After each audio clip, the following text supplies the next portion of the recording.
ആ സമയത്ത് ഒരു പെണ്ണ് ഒറ്റയ്ക്ക് വള്ളം തുടങ്ങിയൊരു മൃതദേഹം വെച്ചുകൊണ്ട് ഇവിടെ വന്ന് ആ കായലിൽ തള്ളണമെന്നുണ്ടെങ്കിൽ ആ ധൈര്യം. എന്തായാലും ഒരു കൊച്ചിനെ തള്ളാൻ കൊന്നാണ്ട് അത് ആരും ചെയ്യാത്തൊരു പരിപാടിയല്ല. കൊച്ചിനെ തല്ലാൻ കൂടെ ആ കൊച്ചി ജനിച്ച് ഭൂമിയെല്ലാം കാണാൻ സംഭവിച്ചില്ല. സംശയം തോന്നി ഇവിടെ അടുത്ത് കഴിഞ്ഞപ്പോൾ ഈ കണക്കിന് നമുക്ക് മനസ്സിലായ ഒരു മനുഷ്യ ശരീരമാണ്. രചന എന്ന വ്യക്തിയാണ് ഇതിനകത്ത് മുഖ്യ കാരണം. സംഭവം നടന്ന് ഈ മുറിക്കകത്ത്. അയ്യോ, ഇതിപ്പോ പ്രേതാലയം പോലെ ആയില്ലേ? പാമ്പും സംഭവം നടന്നു ഇവിടെ. സംഭവം നടന്ന് ഇതിനകത്ത് ഈ കട്ടിലിനകത്താണ് അല്ലേ? ഇവിടെ ഈ കട്ടിലാണ് എല്ലാത്തിനും ദൃക്സാക്ഷി. കേറി അമ്മ നടന്ന ഇവിടെ. ഇതിന് ഡോറൊന്നും ഇല്ലാത്ത.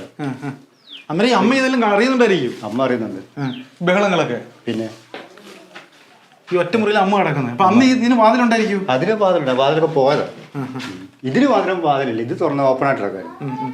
ഈ കട്ടിൽ അതുപോലെ കിടക്കുക. അതേപോലെ കിടക്കുക. അനിത കൊന്ന കട്ടിലല്ലേ? ഈ കട്ടിലാണ് 3 പേര് കിടക്കുന്നത്. പ്രബീഷും ആരൊക്കെയാ? രജനി, ഈ അനിത, അവർ 3 പേര്. അപ്പൊ അമ്മ ഈ അനിത വന്ന കാര്യം നിങ്ങൾ അറിയുന്നുണ്ടോ? ഇല്ല, എന്റെ പെണ്ണും ഭാര്യക്കറിയാം. അവര് കണ്ടില്ല. അവര് ഞാൻ രാവിലെ പണിക്ക് പോകുമല്ലോ, വൈകിട്ടില്ലായിരുന്നു. അപ്പൊ ഈ സംഭവം ഈ വന്ന് വന്നൊക്കെ അവര് കണ്ട്. പക്ഷെ ഈ ചത്ത പെണ്ണാന്ന് അറിയത്തില്ലായിരുന്നു. പിറ്റേ ദിവസം ബോഡി പൊങ്ങി കണ്ടെല്ലാം കഴിഞ്ഞപ്പോഴാണ് ഒരാൾ വന്നറിയാം.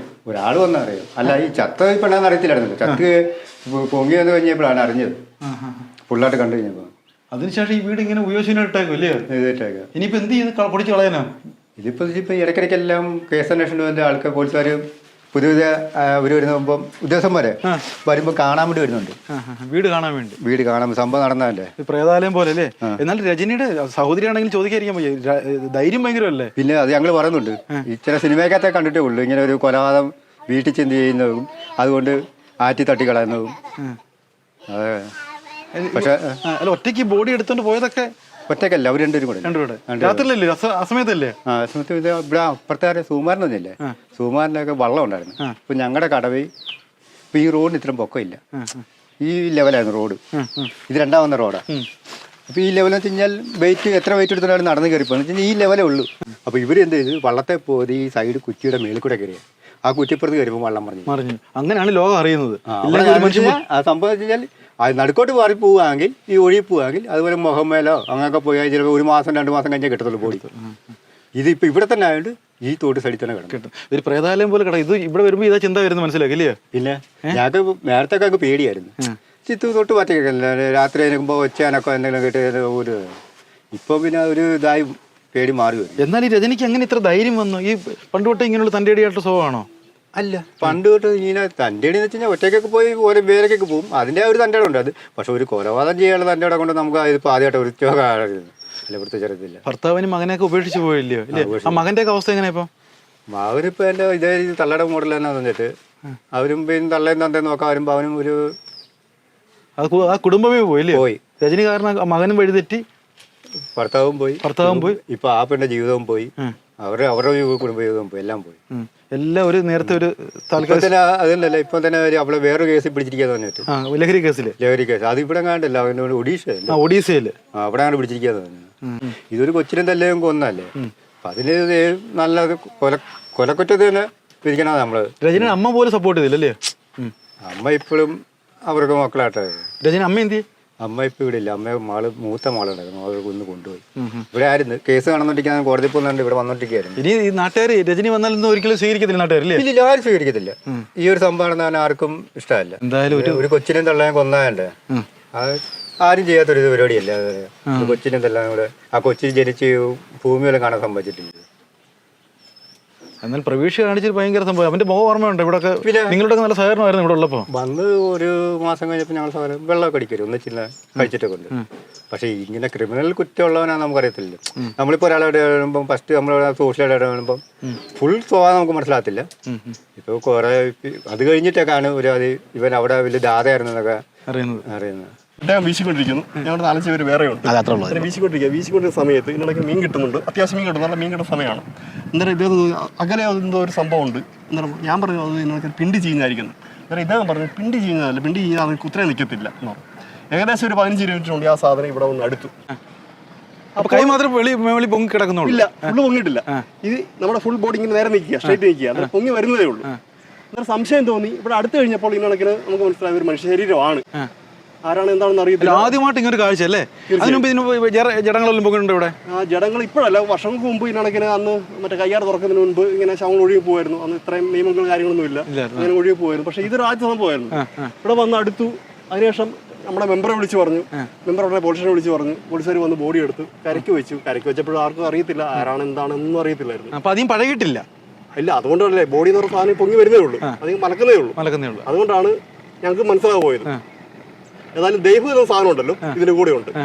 കാര്യം വിശ്വസിക്കുന്നവരുണ്ടായിരിക്കാം, വിശ്വസിക്കാത്തവരുണ്ടായിരിക്കാം. പക്ഷേ ദൈവാദിനം എന്ന് പറഞ്ഞാൽ ദൈവാനുഗ്രഹം എന്ന് പറഞ്ഞാൽ എന്താ പറയുന്നത്, അവർ പൂർണ്ണമായിട്ട് ഒഴിവാക്കാൻ പറ്റിയ തെളിവാണ് നിമിഷ നേരം കൊണ്ട് ഈ പോലീസുകാരാണ് നമ്മൾ നിയമവ്യവസ്ഥ തെളിയിച്ചത്.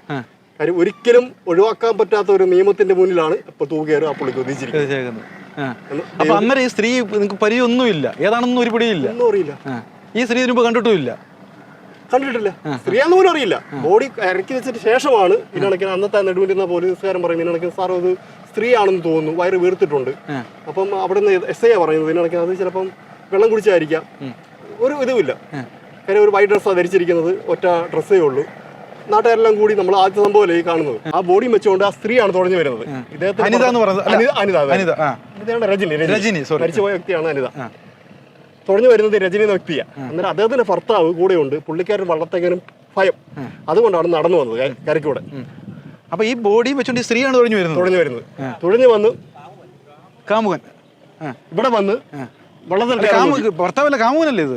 ഇവിടെ വന്ന് വള്ളത്തെ കയറാൻ നോക്കി എന്ന് പറഞ്ഞാൽ അവരുടെ ഉദ്ദേശം എന്ന് പറയുന്നത് അവിടെ കൊണ്ട് കായൽ താഴ്ക്കുക. അതിനു മുൻപ് ഇതിനിടയ്ക്ക് അവർക്ക് അനുഭവിച്ചുണ്ടായിരുന്നു. ഇതിനിടയ്ക്ക് ഒരു ബോഡി ഇതുപോലെ ഒഴുകിപ്പോയി, ആർക്കും തെളിയിക്കപ്പെട്ടത് പോയി. അതിന്റെ പിന്നിലുള്ള ആംഗിൾ തന്നെയായിരുന്നു, ബ്രദർ തന്നെയായിരുന്നു. അതുകൊണ്ടായിരിക്കാം നമ്മുടെ വ്യക്തിപരമായ കാര്യം പറയുന്നത് കേട്ടോ. തുടങ്ങിയത് ഏതായാലും ആ പുള്ളി ചവിട്ടി കയറാൻ നോക്കിയപ്പോൾ വള്ളം മുങ്ങി. ഇവിടെ വെച്ച് മുങ്ങി. അപ്പോൾ അവർ നീന്തി രക്ഷപ്പെടുകയായിരുന്നു. അപ്പോൾ വള്ളവും മുങ്ങി, ബോഡി ഇവിടെ വീണു. അവർ നീന്തി രക്ഷപ്പെടുകയാണ്. അതാണ് ദൈവത്തിന്റെ കാര്യങ്ങൾ എന്ന് പറയുന്നത്. അല്ലെങ്കിൽ അവിടെ ആയിരുന്നു കണ്ടുപിടിക്കത്തുമില്ല ഒരിക്കലും. ആർക്കും അറിയാൻ മേലാത്തൊരു പെൺകുട്ടി അങ്ങ് ഒഴുകി പോകും. രജനി ഇവനോടൊപ്പം താമസിക്കുന്നവരൊക്കെ അറിയാം, പ്രബീഷിനോടൊപ്പം താമസിക്കുന്നവരൊക്കെ അറിയാം. അതിനെപ്പറ്റി ഒന്നും അറിയത്തില്ല. കല്യാണം കഴിച്ച് ഇവിടുന്ന് പോയി, അവർക്ക് 2 പിള്ളേരുണ്ടാക്കിയെന്നാണ് പറയുന്നത്. പിന്നെ ബാക്കി കാര്യം നമുക്കൊന്നും അറിയത്തില്ല. തൊട്ട് 3-4 വീടിനപ്പുറമല്ലേ താമസിക്കുന്നത്? 6-7 വീടിനപ്പുറം അപ്പുറമാണ് ഇവർ താമസിക്കുന്നത്. ഈ പ്രബീഷും ഈ രജനി. പ്രബീഷ് പിന്നെ കാമുകനാ, ഇവിടെ വരാറില്ല. പിന്നെ ഒരു ആങ്ങളയുണ്ട്, ഇവരൊക്കെ അവിടെ താമസിച്ചുകൊണ്ടിരുന്നു. ആങ്ങളെ മരിച്ചുപോയി. ഒരു വ്യക്തിക്ക് എന്ത് ചെയ്യാൻ സാധിക്കും, എന്ത് ചെയ്യാൻ സാധിക്കാതിരിക്കും എന്നുള്ള പ്രധാന തെളിവാണ് രജനി. തീർച്ചയായും എന്ന് പറഞ്ഞു കഴിഞ്ഞാൽ അത്രയും രാത്രിയിൽ ഒരു വ്യക്തിയെ കൊന്ന് വള്ളത്തിൽ കയറ്റി ഒറ്റയ്ക്ക് തുഴഞ്ഞ് ഈ കായൽ കൂടെ എന്ന് പറഞ്ഞാൽ ആരും ഭയക്കുന്ന കായൽ കൂടെ ഒഴുക്കുള്ള സമയത്ത് തുഴഞ്ഞ് ഇവിടെ വന്ന് ആ മൃതദേഹം ഒഴിക്കണം എന്നുണ്ടെങ്കിൽ, ഒഴുക്കണം എന്നുണ്ടെങ്കിൽ അതിനുള്ള ധൈര്യം അത് ഏത് വ്യക്തിക്കും സാധിക്കുന്ന കാര്യങ്ങളാണ് ആ പുള്ളിക്കാരത്തി ചെയ്തത്. പക്ഷേ ഉണ്ടല്ലോ ദൈവം എന്ന സാധനം അവിടെ സംഭവിച്ചുകൊണ്ടിരിക്കും. ഈ രാത്രിയിലെ ആണുങ്ങളാണെങ്കിൽ തന്നെ വരാൻ മടിക്കും അല്ലേ, ഒരു ബോഡിയും വെച്ചോണ്ട്. രാത്രി എന്നല്ല, ഈ ഒരു കുട്ടനാടിന്റെ പ്രത്യേകത അനുസരിച്ചിട്ട് അന്ന് മഴയുള്ള ദിവസമായിട്ട് തോന്നുന്നു അല്ലേ, മഴയുള്ള ദിവസമാണെന്ന് ഓർക്കുന്നില്ല. ആ ഒരു സമയത്ത് ഇപ്പോൾ പോലും രാത്രിയിൽ ഒരു വ്യക്തി ഒറ്റയ്ക്ക് നടന്നു വരികയില്ലേ റൂട്ടിൽ കൂടെ എന്ന് പറഞ്ഞു കഴിഞ്ഞാൽ അത്രയും വെള്ളം പൊങ്ങി കിടക്കുന്നു. ഒരു കാല് തെറ്റിയ വെള്ളത്തിലോട്ടാണ്, വഴി പോലും ഇല്ലാത്ത സൗകര്യമാണ്. ആ സമയത്ത് ഒരു പെണ്ണ് ഒറ്റയ്ക്ക് വള്ളം തുഴഞ്ഞൊരു മൃതദേഹം വെച്ചുകൊണ്ട് ഇവിടെ വന്ന് ആ കായലിൽ തള്ളണമെന്നുണ്ടെങ്കിൽ ആ ധൈര്യം അപാരം തന്നെ. ഒരു മനുഷ്യന് എന്ത് സാധിക്കും എന്ത് സാധിക്കത്തും ഇല്ല എന്നുള്ളതിന് പ്രധാന തെളിവാണ് ഈ രജനി. പ്രബീഷിനെ വധശിക്ഷ കിട്ടിയ പക്ഷേ പ്രബീഷ് നമുക്ക് നേരിട്ട് പോലും അറിയില്ല. പക്ഷേ രജനി എന്ന വ്യക്തിയാണ് ഇതിനകത്ത് മുഖ്യ കണ്ണി. കാര്യം ഈ രജനിയുടെ സപ്പോർട്ട് കൊണ്ട് മാത്രമാണ് ഇതിനിടയ്ക്കിന് ആ പ്രബീഷിനെ കൊലപാതകം ചെയ്യാൻ തോന്നിയിരിക്കുന്നത്. അല്ലെന്നുണ്ടെങ്കിൽ ഒരു കാണപ്പെടാത്തൊരു വ്യക്തി വന്നിട്ട് ഒരു വീട്ടിൽ വന്നിട്ട് ഈ രജനിയുടെ പേരിനാൽ ഈ ഒരു കൊലപാതകം ചെയ്തെങ്കിൽ തീർച്ചയായും ആരാണ് കുറ്റക്കാരി? അത് 6 മാസം കൊണ്ട് ഗർഭിണിയാണ്, 2-3 മാസം ഗർഭിണിയും കൂടെയാണ്. അതെ, പോസ്റ്റ്മോർട്ടം റിപ്പോർട്ടിലാണ് കാണുന്നത്. ഏതായാലും രജനി എന്ന വ്യക്തിയാണ് ഇതിനകത്ത് മുഖ്യ കണ്ണി. പക്ഷേ അവളെ ഒഴിവാക്കുക എന്നുണ്ടെങ്കിൽ അവിടെ പറയാൻ പറ്റത്തില്ല. രജനിയെ ഒഴിവാക്കുക എന്ന് പറയുകയാണെങ്കിൽ അത് ഏറ്റവും നിയമസഭയിലെ ഏറ്റവും വെല്ലുവിളിയാണ്. കാര്യം രജനിയാണ് ഇതിനകത്ത് മുഖ്യപ്രതി.